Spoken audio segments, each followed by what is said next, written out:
Hello guys, তোমরা কেমন আছো? আশা করছি তোমরা সকলেই ভালোই আছো এবং আগামী দিনেও কিন্তু তোমরা ভালোই থাকবে।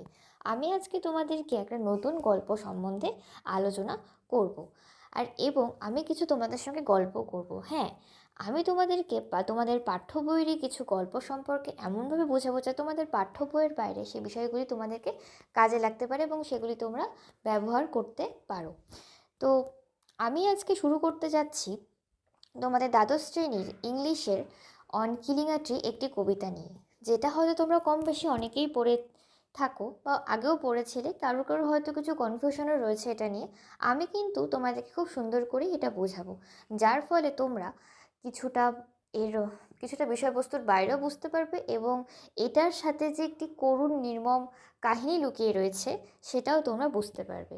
ব্যাপারটা তো কিছুই না, ব্যাপারটা হচ্ছে মানুষেরা যে নির্মমভাবে গাছকে ক্রমাগত হত্যা করে চলেছে সেই বিষয়টাই কবি খুবই যুক্তিসহভাবে বোঝানোর চেষ্টা করেছেন।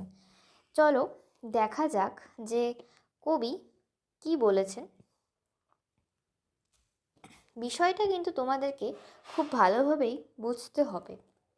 আচ্ছা, বর্তমানে কবিতাটিতে বেপরোয়াভাবে একটি গাছ কেটে ফেলার মানবিক ক্রিয়াকলাপের ওপর এক ভয়াবহ আক্রমণ করা হয়েছে। কবিতাটি এমন একটি গীতি কবিতা যেখানে প্যাটেল বনাঞ্চল ধ্বংসের বিরুদ্ধে ক্রুদ্ধ কণ্ঠস্বর উত্থাপন করেছেন। কবি গাছ কাটাকে হিংসাত্মক আচরণবিধি বলে মনে করেন। তিনি একটি গাছকে কেটে ফেলারকে হত্যা হিসেবে গণ্যও করেন।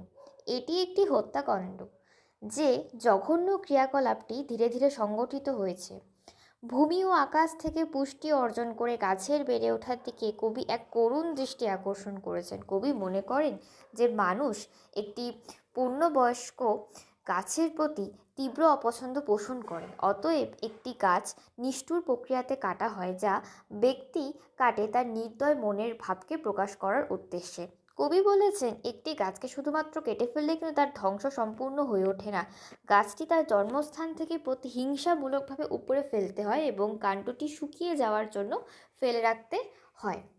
তো বন্ধুরা, এইটাই ছিল অন কিলিং আ ট্রি এর বিষয়বস্তু, যেটা হয়তো তোমরা খুব ভালোভাবে বুঝতে পারলে যে একটি গাছকে কিন্তু শুধুমাত্র কেটে ফেললে বা চাকু দিয়ে কিন্তু কাটাছেঁড়া করলে কিন্তু সে গাছটি মরে যায় না। সে গাছটিকে আগে গোড়া থেকে উপড়ে ফেলতে হয়, উপড়ে ফেলে সেটাকে বেঁধে শুকাতে দিতে হয়, তারপরে একটি গাছের সম্পূর্ণভাবে হত্যা হয়। তো বন্ধুরা, আমি আজকে এই ভিডিওটি এখানেই সমাপ্ত করব। নেক্সট ভিডিওতে আমি তোমাদেরকে আরেকটি গল্প সম্পর্কে আলোচনা করব। তো ঠিক আছে, বাই।